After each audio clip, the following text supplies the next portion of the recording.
As springtime matures into summer, the rainy days of April gradually give way to drier and warmer month of May. May is when most of the garden's vegetation potential explodes into green growth. That is also when the trees, bushes, and weeds like mullein exhibit their exuberance. Sometimes plants growing in the roadside can be as elegant as any prize-winning garden. This is the prime time for one of my favorite vegetables to grow, cucumber. Cucumber is one of my go-to vegetables. I usually like to have it growing whenever it's early spring to summer. That means I'll start it a few weeks prior. This time I'm not having time to start it before, and it's already the end of May. I'm gonna plant it, but I'm a little bit concerned that it may not produce. It may be a bit too late for cucumber. Cucumber, it likes warm temperatures. It cannot really grow when temperatures are dipping towards the 30s. It does not like that. It likes things in the 70s, 80s, but if it gets too hot and muggy, they start to have issues.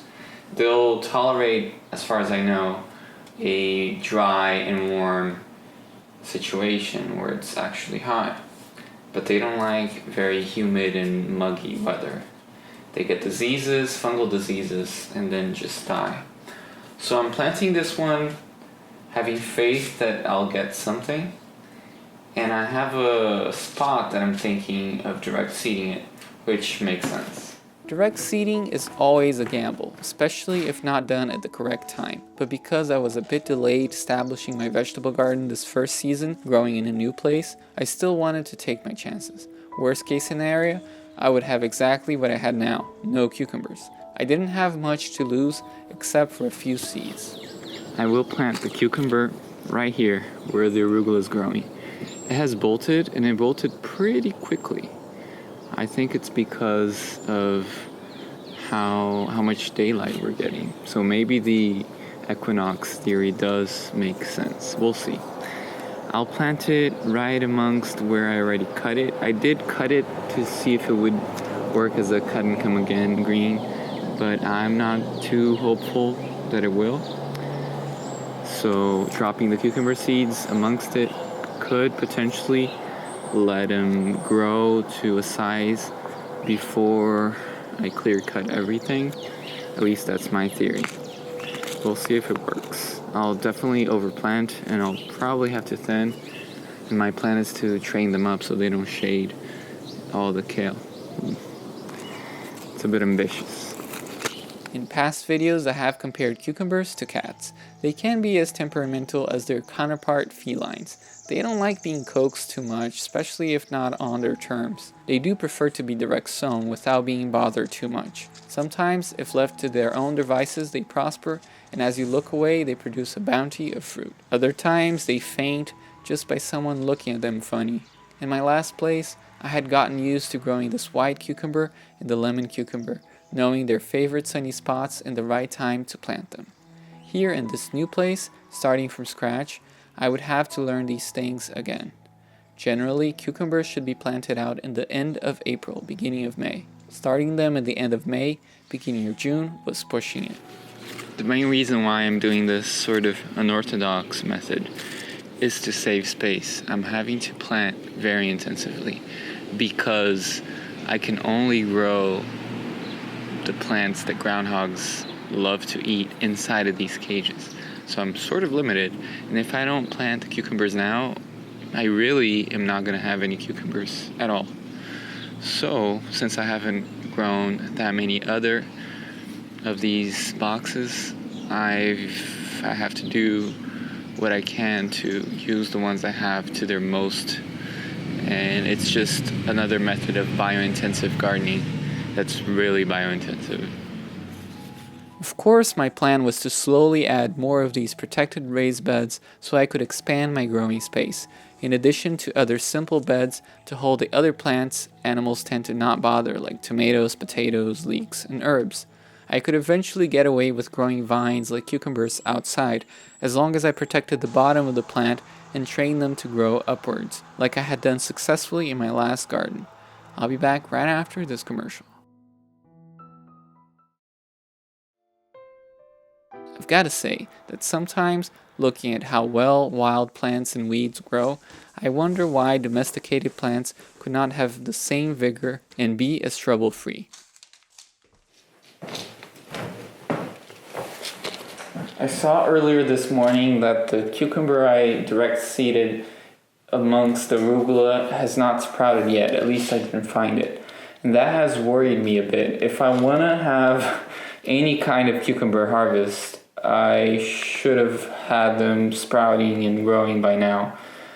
I'm going to try one last thing, which is my tried and true clay germination method, to get a few of them to sprout, and then I'll transplant them, once they do, into the ground. I just am not too confident that I'll be able to get a cucumber harvest because it's getting late. It's already the beginning of June. That usually means I'll have serious issues with pests and too much heat, so that the cucumbers may not develop large enough to produce.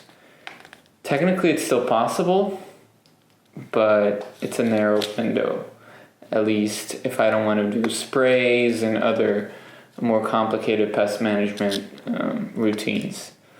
So what I'm doing here is using a plate chamber. Actually, I found this in a flea market for about $1, and I saw it and I was like, it does look nice, but it will work perfectly as a seed germination station.